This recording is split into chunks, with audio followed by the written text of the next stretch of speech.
name is Fred Christensen. I'm with Levitt Christensen and Company out of Boise, Idaho, and I am a national instructor for the AICPA.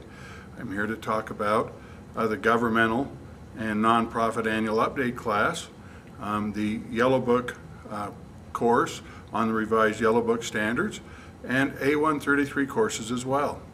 Let's start with what's called GNAU, the Governmental Nonprofit Update class.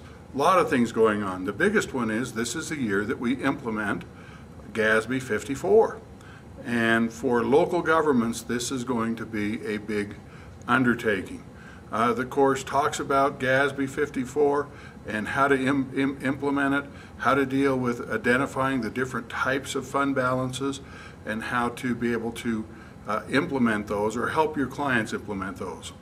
Of course, it also has updates on the most recent GASB pronouncements and topics that are of interest, and of course exposure drafts that are coming in the future. It also deals with SAS 117 from the AICPA.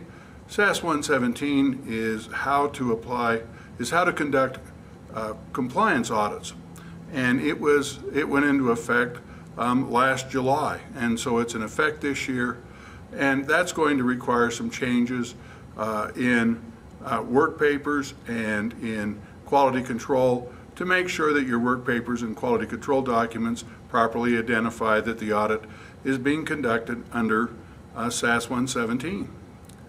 And finally, of course, we have the 2011 Yellow Book revisions. That should be issued sometime this summer, and so that's going to deal with the Yellow Book. Quite a few changes coming under the Yellow Book. The first is that they have redone the independence standards. Gone are the question and answers about independence. Now what you'll find is that the independence is a principle-based framework. And so you will have to identify threats to independence and identify safeguards for those independence and evaluate how you will, whether or not you're independent. It'll be a lot more subjective, a lot more principles-based, and so I think that's one of the major changes that are coming about. And I think very important that you understand this and what it's going to do. That will, of course, affect your quality control document and how you evaluate independence on the various engagements. Of course, part of that will be drafting auditors' financial statements. Auditors potentially can still draft financial statements, but the critical thing will be to apply Ethics 101-3 and make sure the client can take responsibility for those financial statements. If the client cannot take responsibility or will not take responsibility for those financial statements, the auditor will not be considered independent. So a lot of changes coming through the Yellow Book. There's a number of technical corrections as well. As in all years, this is a year of a lot of changes in standards.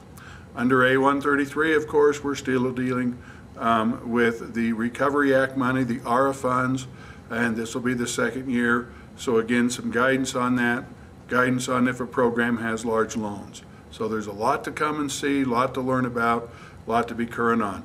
We hope you'll consider the Colorado Society of CPAs and come and enjoy yourself. Well, not enjoy yourself, we know that, but come and learn what you need to know. Thank you.